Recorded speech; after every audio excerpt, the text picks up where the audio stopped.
Hi, my name is Matthew Belisario. Welcome to another edition of the Belisario Sonic YouTube channel. It's been a little while since I've made a video. I've been busy doing other things, still working on this jazz documentary here in Birmingham, Alabama. I'm pretty excited about that. And we're in the editing process right now. So I'm hoping that maybe sometime in October, we're going to have a completed documentary about jazz in Birmingham, in particular, an Alabama Jazz Hall of Fame player, Jose Carr. So more to come on that. What I wanted to talk about was this whole Mofi controversy, and everybody's weighed in on it, but I kind of wanted to look at the mobile fidelity controversy from a different perspective.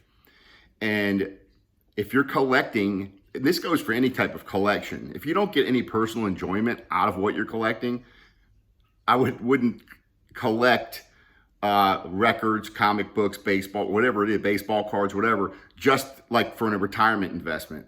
If you're thinking about doing that, I think you're sadly mistaken. I've been collecting things throughout my whole life, and a lesson learned, most of the time, you don't make a whole lot of money on your investment. Yeah, sure, I might buy a record and later on it becomes, worth more money. Great. But especially with music, with records, and this goes with mobile fidelity or anything, any record that you're going to buy. If you can't sit down and put it on the turntable and get enjoyment out of listening to the record, why are you buying them? So I know there's a lot of people out there that have quite a bit of money, and there's nothing wrong with that. Hey, you want to go out and buy every single mobile fidelity so you can have them all lined up in your collection or whatever, that's fine. I think that, however, if you're looking to do that in order to have this pristine collection that you're going to make a whole lot of money on, I think that's just a bad way to go. You may make money on it, you might not.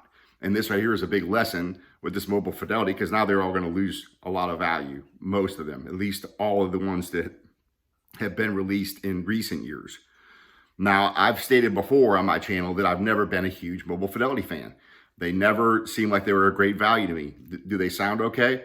Yeah, I've got some of them. I don't have a whole lot of them. So I'm going to share with the ones with you that I have. I don't have very many of them. I dug out about, 4 of them here.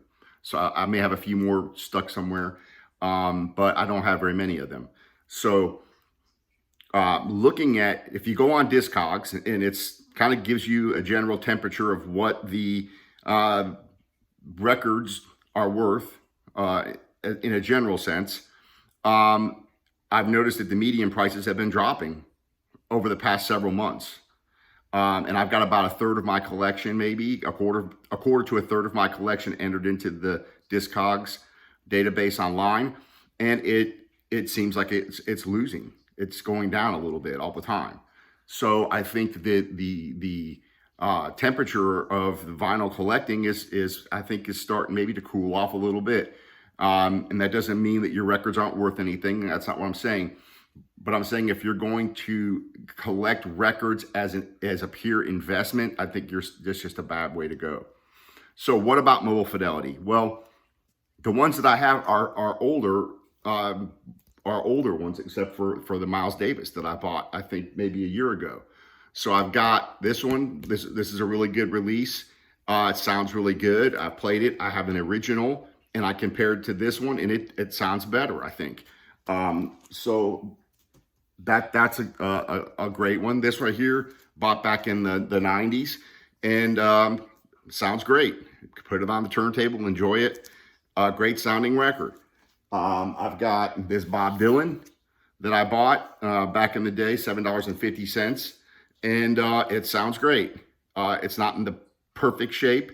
It's got a little, when I play it, it's got, every once in a while you get a little pop because someone scratched it, but I got it for $7.50, or yeah, $7.50. So, and if I compare it to the original one, is it a lot of difference? Not really. I don't think there's a whole lot of difference, but it sounds okay. It sounds good.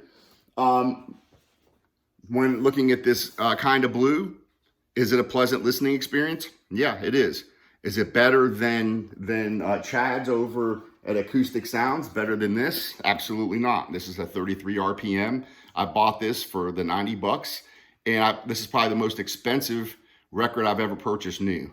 I don't think I've ever paid over $100 for anything. Is this worth it? Absolutely. Put it on, it sounds astounding. Would I always pull this one out over this? Probably. no reason to really listen to this one. So, but did I buy it for an investment? No, I bought it when it was on sale. I think it was like $59 on Amazon. It came up and I was like, you know what, I'm going to get it and compare it. And that's when I was buying Chad's version. So I picked this up, played it, and I was like, I had friends over and we played it and we're like, oh man, that was enjoyable. I would listen to that. And then I put Chad's on and everybody's like, oh yeah, there's quite a bit of difference there. So I think that when you come at that from a perspective of listening, see, and that was before the whole controversy came out. I knew this one didn't sound as good as Chad's. So that's, you know, I'm not too disappointed in that. It is what it is. I bought the record to listen to it, and in this case, I bought them to compare them pretty much. And the only reason I bought the Mobile Fidelity was because it was on sale. I would have never paid the $100 and whatever dollars it was normally. And then last but not least, this cool box set of Kinda Blue. This was on sale for like 59 bucks. And I think you can still get it for that, somewhere around that price, 60 bucks, 70 bucks. I would rather have this than I would that 45 Mobile Fidelity. You have all the packaging, all the books. You've got the CDs in it, a DVD in it, and the actual vinyl pressing that came in this one sounds pretty good. It's an enjoyable listen. Is it on the level of Chad's acoustic sounds? No. And is it as good as this Kinda Blue, the 45? You know, I haven't really sat down and actually listened to these two side by side, but I can say I get just as much enjoyment of throwing this one on and listening to it as I did this one. I mean, I think we need to look at this from a little bit different perspective, this whole Mobile Fidelity thing.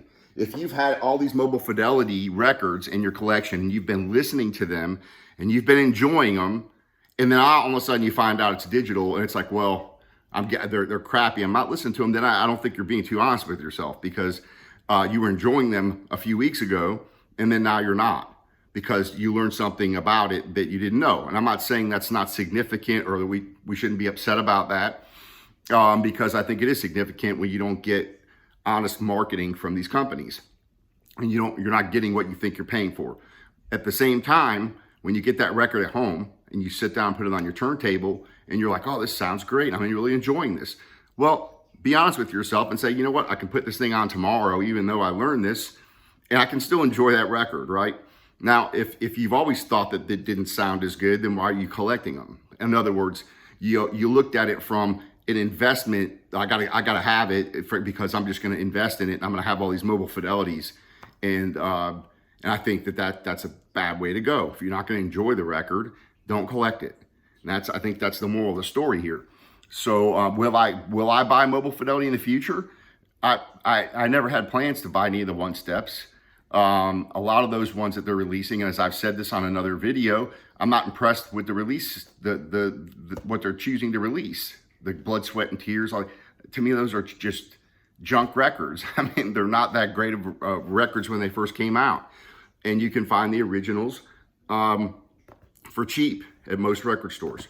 So why would I pay $110 for a one-step Blood, Sweat, and Tears when I can go get the original for $10 or $15 and enjoy it just as much? So I think that's kind of how I'm looking at this whole Mobile Fidelity thing. I want to do another video following this one, and I'm going to talk about a lot of the records that I've bought this year, kind of like a 2022 summary up to this point. So that will be my next video. But I just wanted to weigh in on this Mobile Fidelity issue and just kind of give you my thoughts on it and see what you guys think. So pass the video around and we can get a conversation started. And I would love to hear more feedback from a lot of people that are collecting it, but more from the people that are collecting them because they want to sit down and listen to the records, not just amass a collection of stuff so I can sit back and look at Discogs and see my stock portfolio go up, because it's not a good investment, folks. I'm just telling you. Collecting stuff like this for an investment that you think you're going to retire on it or something else, I think that's a bad way to go. And to be honest with you, what fun's going to be retirement without a cool record collection to listen to? So, all right, that's all I got to say about this. We'll talk to you later.